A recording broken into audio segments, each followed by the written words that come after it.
This is Lewis Hart for the Ring magazine. Look at this. Delighted. We get that for the... Yeah. There you go. Delighted to be joined with Eddie Hearn here at the weigh-in for Jack Catterall against Arnold Barboza. Eddie, how are you? I'm good, but I received a message about half an hour before the weigh-in from our friends at Ring magazine to say that, Eddie, I need you to do a podcast with Louis Hart. It's Lewis Hart. Louis in Saudi Arabia. What? I mean, what? It's Louis, pleasure. isn't it? It's Lewis. It's Lewis, mate. But it's L-O-U-I-S. Yeah, but there's no... Where? Can you tell me where the E is, please? In Louis. In L-O-U-I-S. Yeah, if it was Lewis, it would be L-E-W-I-S. No, it would be L-O-U-I-S, mate. You know Joe Louis? Yeah. It's Joe Lewis, isn't it? No. It's Joe Lewis. The heavyweight. I call him Joe Louis. It's L-O. So well, let's start. Why don't we start a poll? Okay. On Ring Magazine Social. Yeah. Is it Joe Lewis or is it Joe Louis? That's a good idea. Because I've never known him as Joe Lewis. I've always known him as Joe Louis. Everyone's always said to me Joe Lewis. I mean, you are about 12. So when you say everybody, about 4 people during your time in boxing. Anything. I'm not 12 actually. I put 10 years on that. Okay. But no. Yeah. Anyway, let's move on and talk about proper boxing. Jack Catterall, Arnold Barboza weighed in. Both in fine nick ahead of a great fight tomorrow night. Yeah, I mean, Jack's always in shape. He's never kind of carved out of stone. Arnold Barboza looked like a monster. 31-0. It's a brilliant fight. I mean, look, Jack's been on such a terrific run, but everything comes down to tomorrow. I've got to say, I think it's a brilliant night of boxing. I mean, you've got a world-class main event. You've got Belotti Gomez for the British and Commonwealth, going to be fireworks. Pat McCormack against Robbie Davis, a great fight. And Zelfa Barrett against Jazza Dickens, Manchester-Liverpool. It's a really good night of boxing. And a big night for Jack Catterall, who has become one of Britain's top pound-for-pound fighters. For yourself, Eddie, when you look at tomorrow night, which is a really good, a solid domestic show, and you look at the DAZN schedule, obviously Frank there now, and he's announced 3 really solid UK main events and UK cards.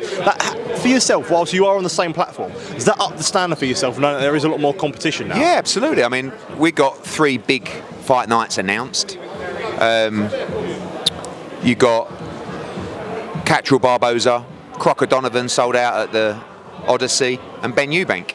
And they've got Dillian White, Joe Joyce, Anthony Kakashi against Lee Wood, and Josh Taylor against Echo Eskerman.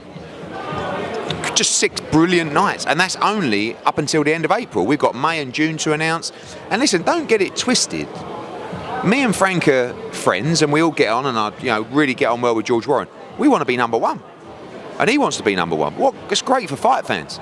The competition is rife, especially in the next 5v5, because we're going to spank Queensbury in the next 5v5. So, but the main thing is we are all on the same platform. And it's quite amazing to think that in terms of your value for money, like if you were a DAZN subscriber, you were paying for Matchroom, Golden Boy, all the other promoters.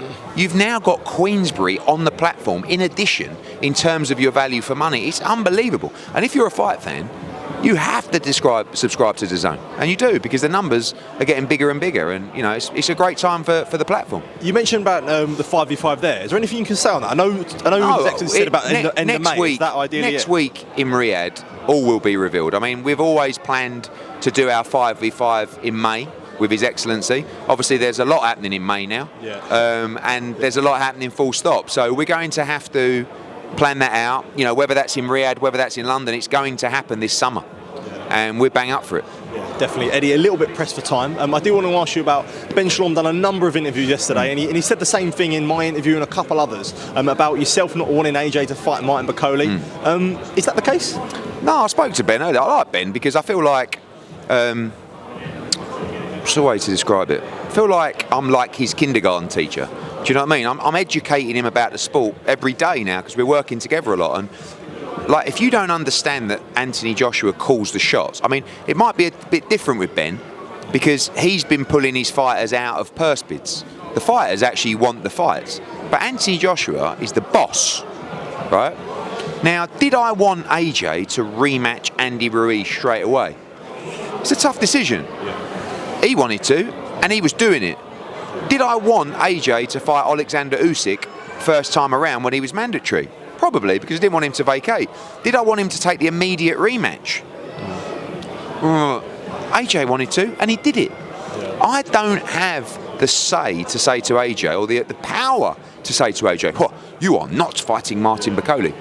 He fights whoever he wants. And if you think that AJ will duck anyone, you're a moron and you're clueless, because all you've got to do is look at the resume. Yeah. Time and time again, he stepped up. You know, and if you said to AJ, who do you want to fight most of all with Fury out of the picture? The answer is Daniel Dubois. Yeah. And you see other people like Johnny Nelson, they're ducking Daniel Dubois. No, we weren't ready for Feb 22nd. Yeah. He's not even in full training camp now. And it's February 15th. Do you know what I mean? The fight's next week. We wouldn't have been ready.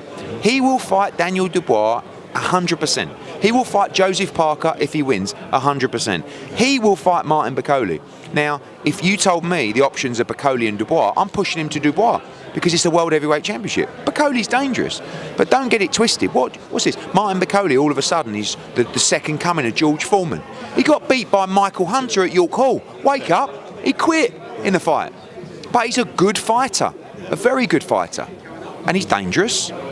But so what? They're all dangerous. Yeah. Do you know what I mean? And for this stage in AJ's career, it's not really about the money, it's about the fight and the moment. And if AJ can deliver a fight in Africa, and that's the guy to do it, AJ will take the fight in a heartbeat. It ain't a problem, mate. He's ready. Like, he is ready to go at any moment.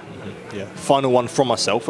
News come out yesterday of Bam Rodriguez potentially unifying against Fernando Martinez in May.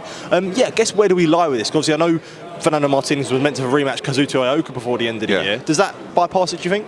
Yeah, I mean, Bam has to unify. And another one for His Excellency next week, because His Excellency has had every top pound-for-pound fighter either contracted or ready to fight in Saudi. But he doesn't have, in my opinion, the future of the pound-for-pound division and the current number 5 for Jesse Rodriguez, and he knows how good Jesse is, and it's imminent. Yeah. Now, whether that happens in May or whether we do the fight in America on DAZN, we'll see. But we're ready to go with Bam against Puma Martinez. I think it's one of the best fights in boxing. 100%. So watch this space. Exciting times. Eddie, always a pleasure, mate. Appreciate See you in Saudi. I'll see you in Saudi. Cheers, mate.